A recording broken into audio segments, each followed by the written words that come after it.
चलो स्टार्ट करते हैं। कल हमने क्या बात की थी? कल हमने पढ़ा था एक्चुअली कैटेगोरिकल प्रोपोजिशन। सही है। कैटेगोरिकल प्रोपोजिशन कैसे कंप्लीट एक्सक्लूड होती है, कैसे पार्शियल एक्सक्लूड होते हैं, कैसे कंप्लीट इंक्लूड होता है और कैसे पार्शियल इंक्लूड होता है, इसके बारे में हमने पढ़ा था। सही है। और इसके अलावा हमने ये भी पढ़ा था कि एरिस्टोटल ने जो कैटेगोरिकल प्रोपोजिशन के लिए 4 किस्म की टर्म यूज की थी, ए ई आई ओ। सही है। उसके बारे में आप मुकम्मल तौर पे सीख चुके हैं ना। ए में हमारे साथ क्या होता है? कंप्लीट इंक्लूजन होती है, जिस तरह कहता है कि ऑल इज स्पी। ई में क्या होता है? कंप्लीट एक्सक्लूजन होती है, जिस तरह हम कहते हैं कि नो इज स्पी। इसी तरह आई ओ में हमारे साथ पहले आई में क्या होता है? पार्शियल इंक्लूजन होती है, और ओ में क्या होता है? पार्शियल एक्सक्लूजन होती है। ये बात याद रखिए। सही है। ये एरिस्टोटल ने क्या बात की थी? एरिस्टोटल ने इसके लिए जो सपोजिशन की पेश की थी कैटेगोरिकल प्रोपोजिशन के लिए, वो ए ई आई ओ था। सही है। ये 4 किस्म की टर्म एरिस्टोटल ने पेश किए हैं। चलिए इसको मजीद पढ़ते हैं। This is the most important topic, जिसका इनवान है the traditional square of opposition. ये काफी इंपॉर्टेंट है, पिछले लेक्चर से काफी मतलब रिलेट है, इसी वजह से देखें। What is that? Traditional square of opposition क्या है? When two categorical proposition are of different forms but share exactly the same subject and predicate term। मतलब दो कैटेगोरिकल प्रोपोजिशन हमारे साथ मुख्तलिफ किस्म के हो सकते हैं, मुख्तलिफ फॉर्म में हो सकते हैं, लेकिन इसका सब्जेक्ट और प्रेडिकेट क्या होगा? सेम होगा। इसके अलावा their truth is logically interdependent in variety of intersecting ways, all of which are conveniently represented in traditional square of opposition। इसकी जो ट्रूथ वैल्यू होगी वो लॉजिकली एक दूसरे के साथ कैसा रिलेट होगा? वो लॉजिकली एक दूसरे के साथ ट्रेडिशनल स्क्वायर ऑफ ऑपोजिशन की तरह रिलेट होगा। अभी मैं आपको बना के दिखाऊंगा कि how to make traditional square of opposition. और इसमें डायगोनल का काम क्या होता है, हॉरिजॉन्टल एक्सिस का क्या काम होता है जो आप मल्टीपल रेक्टेंगल ड्रॉ करेंगे, इसके अलावा वर्टिकल का क्या काम होता है, और ये in term of 4 categorical proposition हम पेश करेंगे, विच इज ए ई आई ओ। मतलब एक रेक्टेंगल होगा जिसकी 4 कोने जो है वो ए ई आई ओ होगा, और उसी की तरह हम क्या बनाएंगे? उसी की तरह हम ट्रेडिशनल स्क्वायर ऑफ ऑपोजिशन बनाएंगे। सही है। चलो आगे जाते हैं। दीज रिलेशन आर कॉल्ड, इसकी जो रिलेशन होंगे ना, ये बात याद रखें, ये 4 किस्म के होंगे। या तो कंट्राडिक्टरी होगा, या कंट्राराइडिव होगा, या क्या होगा? सब कंट्राराइडिव होगा, और या सब अल्टरनेशन होगा। इस पे मैं मजीद इलाबोरेट करूंगा what is this term is. सही है। लेकिन इस ट्रेडिशनल स्क्वायर ऑफ ऑपोजिशन में आपको अगर एक्सप्लेन करो तो आपको समझ आ जाएगा। चलो पढ़ते हैं इसको। देखिए, this is actually the basic diagram. ए वही चीज है जिस तरह एरिस्टोटल ने क्लेम किया था। ए का मतलब है तमाम सब्जेक्ट और प्रेडिकेट क्या है? वो इंक्लूड है, ऑल इज स्पी। जिस तरह मैंने आपको मिसाल दी थी कि ऑल पॉलिटिशियन आर लायर, इसी तरह मिसाल मैंने दी थी। अगर मैं इस तरह कहूं ऑल कैट्स आर मैमल, सही है ना? तमाम की तमाम कैट्स में मैमल की कैटेगरी में इंक्लूड कर रहा हूं, तो ये कैट जो है ना, ये एनिमल की खास कैटेगरी है, कैटेगरी वाइज डिस्कस हो रही है, इसी वजह से इसको कैटेगोरिकल प्रोपोजिशन कहते हैं। समझ में आती है ना? और इसकी जो टर्मिनोलॉजी एरिस्टोटल ने क्लेम की है ए ई आई ओ, वो एक बात याद रखिए, डायगोनल में जो देख रहे हैं आप, जो ए ओ है और ई आई है, ये कंट्राडिक्टरी होगा। जो स्टेटमेंट आएगा उसमें कंट्राडिक्शन आएगा, तजाद आएगा। किस तरह? एक ट्रू होगा, एक फॉल्स होगा, कुछ इस तरह से रिलेशन आएगी। जो ए ई आप देख रहे हैं, जो एक क्लेम हो रही है जिसमें तमाम के तमाम यूनिवर्सल है, या तो यूनिवर्सल अफर्मेटिव होगा और या यूनिवर्सल नेगेटिव होगा। सही है ना? ए में आप क्लेम कर रहे थे ऑल इज स्पी, जबकि ई में आप डिनाई कर रहे थे नो इज स्पी। जिस तरह आप कहते हैं कि ऑल कैट्स आर मैमल, और ई में कहते हैं नो कैट्स आर मैमल। तो प्रीपोजिशन तो कहते हैं इसको है जिसमें एक स्टेटमेंट के बारे में जांच की जाती है कि आए ये ट्रू है या नहीं। जिस तरह पहली वाले स्टेटमेंट में कैट्स मैमल है, बिल्कुल सही है, दूसरी में डिनाई हो रही है तो फॉल्स है, लेकिन दिस इज प्रीपोजिशन। प्रीपोजिशन में हम किस चीज के बारे में पढ़ते हैं? ट्रू और फॉल्स स्टेटमेंट के बारे में पढ़ते हैं। तो ये ए क्या कर रहे हैं? कंप्लीट इंक्लूड कर रहे हैं, और ई क्या कर रहे हैं? कंप्लीटली क्या कर रही है? एक्सक्लूड कर रही है, उसको निकाल रही है। मतलब मैमल की कैटेगरी से कैट को निकाला। और फिर किसी ने क्या किया? मैमल की कैटेगरी में कैट को एंटर किया। This is complete inclusion. समझ आती है ना? तो ए क्लेम और ई क्लेम कंट्रेरी होगा, जिसको हम कंट्रारी कहते हैं। समझते हैं ना? और एक बात याद रखें, जो आप वर्टिकल लाइन में देख रहे हैं इस ट्रेडिशनल स्क्वायर ऑफ प्रीपोजिशन की, ये ए आई और ई ओ, दिस मस्ट बी सब अल्टरनेशन। इसमें क्या होगा? सब अल्टरनेशन होगा। मतलब सब अल्टरनेशन का मतलब ये है कि या तो एज ए होल यूनिवर्सल बात होगी या पार्टिकुलर बात होगी। सिंपल सी बात है जो कल हमने डिस्कस की है। मतलब दोनों तरह की बात नहीं होगी कि जिस तरह ए ई में कंट्रेरी इस वजह से है कि इसमें यूनिवर्सली बात हो रही है, चाहे वो एफर्मेटिव हो या नेगेटिव हो, इसमें दोनों तरह के आ रहे हैं। इसी वजह से इसको कहते हैं दरमियान में, तो सब अल्टरनेशन इसको कहते हैं कि मतलब इसमें यूनिवर्सल भी आती है और पार्टिकुलर केस भी आती है। जिस तरह मिसाल मैंने पेश की है, ए में अगर हम क्लेम करते हैं ऑल इज स्पी, तो आई में हम कहते हैं सम इज स्पी, तो सम पार्टिकुलर केस डिस्कस हो रही है और ए में एज ए होल डिस्कस हो रही है। समझते हो ना? जिस तरह कोई कहता है कि ऑल कैट्स आर मैमल, तो आई में कहेगा सम कैट्स आर मैमल, तो इसका मतलब है कि सम कैट्स मैमल है जबकि सम नहीं है, कुछ है और कुछ नहीं है। ये बात है ना? तो पार्टिकुलर केस है या नहीं है? तो इसी वजह से यूनिवर्सल और पार्टिकुलर की अगर बात की जाती है तो वो हमारे साथ सब अल्टरनेशन कहलाती है। ये डिफिनेशन जहन में याद रखिए। कंट्रेरी में क्या होगा? यूनिवर्सल बात होगी, या कोई चीज निकलेगी या आएगी, या इंक्लूड होगी या एक्सक्लूड होगी। जबकि सब अल्टरनेशन में यूनिवर्सल बात भी होगी और पार्टिकुलर बात भी होगी। ये बात याद रखिए। समझते हो ना? इसी तरह ये सब कंट्रेरी क्या है? इसमें पार्टिकुलर बात होती है, लेकिन एक पार्टिकुलर पॉइंट ऑफ कैटेगरी को शामिल किया जाता है और एक पार्टिकुलर पॉइंट ऑफ कैटेगरी को निकाला जाता है। जिस तरह कहते हैं कि सम पॉलिटिशियन लाए, कुछ पॉलिटिशियन ऐसे हैं कि वो झूठ बोलते हैं, लेट्स सपोज, जबकि ओ कैटेगरी में आप क्लेम कर रहे हैं कि सम पॉलिटिशियन आर नॉट लाए। तो अगर आप इसको देंगे, सब कंट्रेरी इसको इसी वजह से कहते हैं कि पार्शियली किसी चीज को इंक्लूड किया तो डेफिनेटली पार्शियली एक्सक्लूड भी होगा। ये एक दूसरे के साथ बिल्कुल, अगर एक चीज के बारे में आप क्लेम कर रहे हैं कि ये ऐसी, कुछ चीजें ऐसे है, तो आपका मतलब इनडायरेक्टली क्या हुआ? कुछ चीजें ऐसे नहीं है। इसी वजह से इसको क्या कहते हैं? सब कंट्रेरी। बिल्कुल, सब student are talented, so definitely you mean some student are not. बात ऐसी हुई ना? तो इसी वजह से इसको क्या कहते हैं? सब कंट्रेरी। ये डिस्कस किया था किसने? Aristotle, which was the founder of political science also, जो कि किसका बानी था? पॉलिटिकल साइंस का बानी था। और ये कितने साल पहले उसने पेश की है। सही है। चलो इसको मजीद इलाबोरेट करते हैं ताकि आप सिंप्लीफाइड वे जो मैंने एक्सप्लेनेशन पेश की अभी उसको मजीद एक्सप्लेन हो रहे हैं। देखिए, दिस इज एक्चुअली डायग्रामेटिकली मैंने अभी एक बनाई है ताकि आप समझे। ए में क्या हो रहा था? कंट्रेरी रिलेशन था। कंट्रेरी रिलेशन था ना? तो ये इसमें बात है ऑल इस स्पी की एंड नो इस स्पी की। अब ये मजीद डिस्कस हो रही है, वही बात है जो मैंने की। ये अगर आप इसके डायगोनल को देखें तो उसमें क्या बात हो रही थी?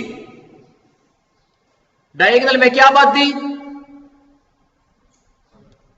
कंट्राडिक्शन की बात थी ना। और जो आई और ओ क्लेम कर रही थी पर्टिकुलर केस में सब कंट्रेरी की बात थी।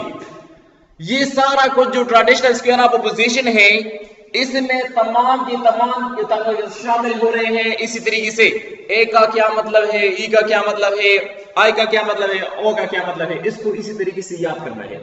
सही है। अगर जैसे ही कोई बात करता है ए क्लेम करे तो आपके जहन में आनी चाहिए ऑल इस स्पीस की बात हो रही है, मतलब तमाम सब्जेक्ट और तमाम प्रेडिकेट वो शामिल हो रहे हैं। इसी तरह ई भी है, तमाम निकल रहे हैं। इसी तरह आई भी है, कुछ शामिल हो रहे हैं। और इसी तरह ओ भी है, कुछ शामिल नहीं हो रहे। This is actually 4 kind of categorical preposition.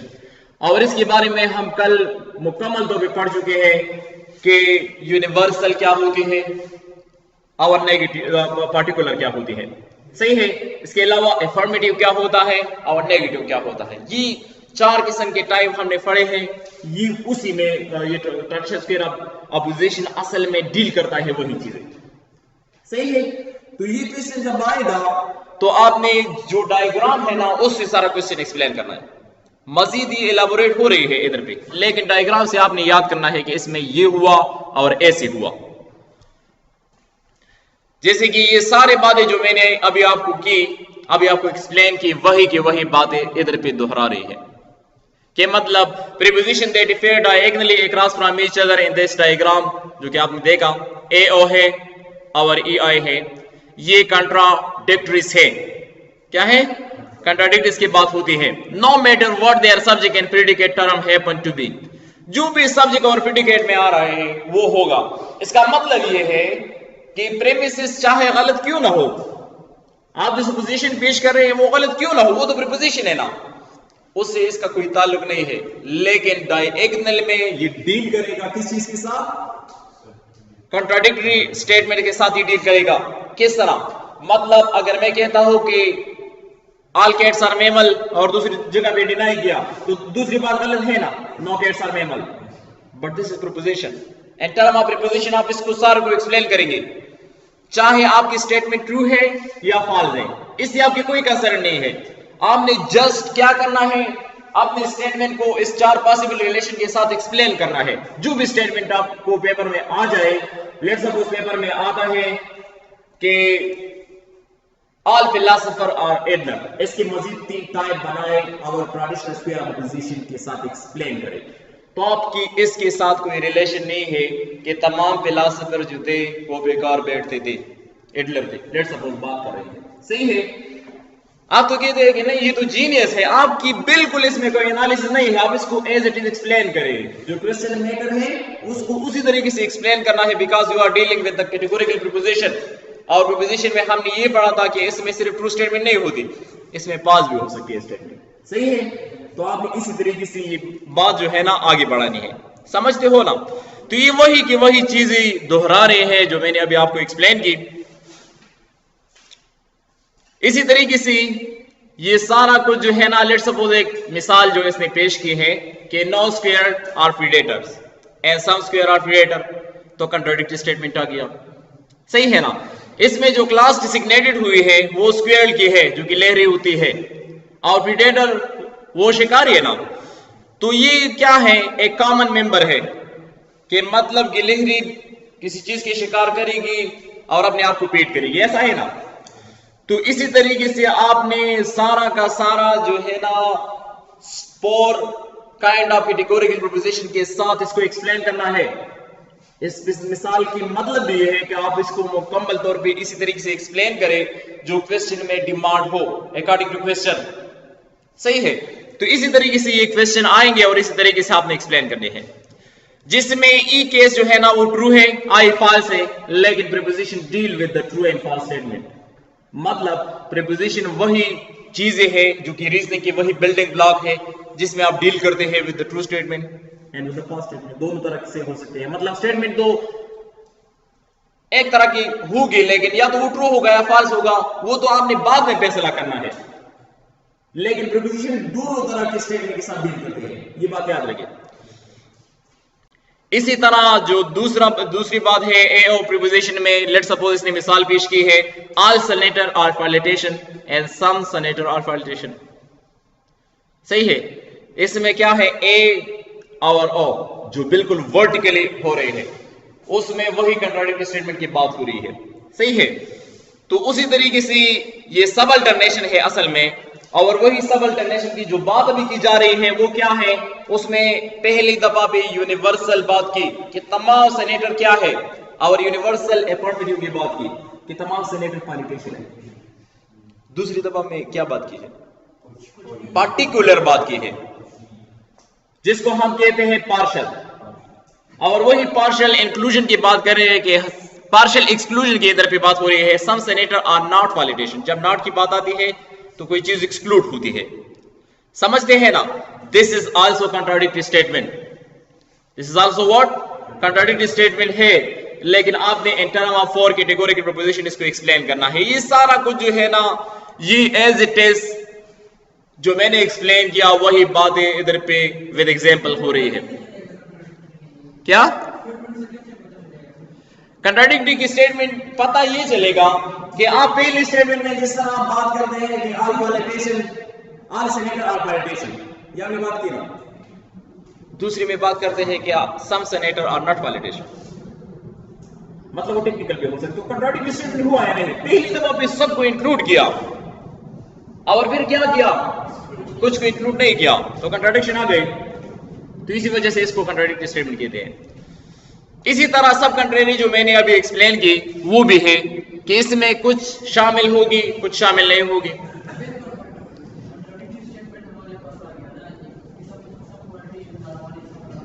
हाँ बिल्कुल,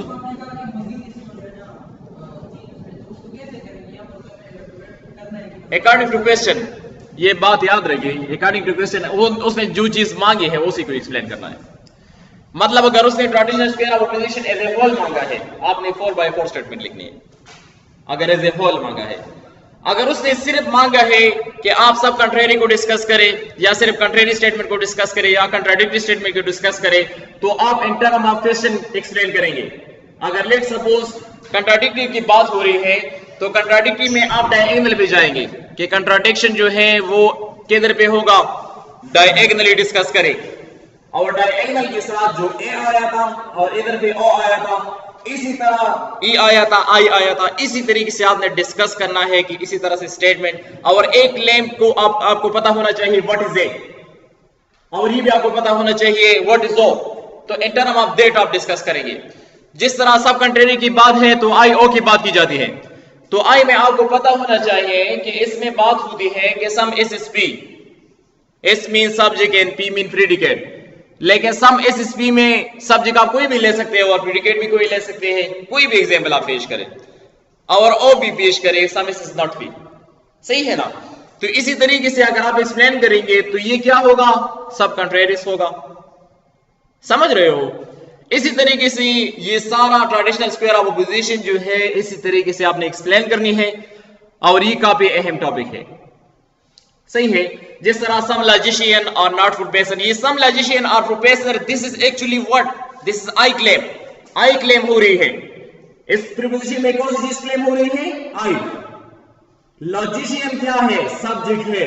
प्रोफेसर कौन है? प्रेडिकेट।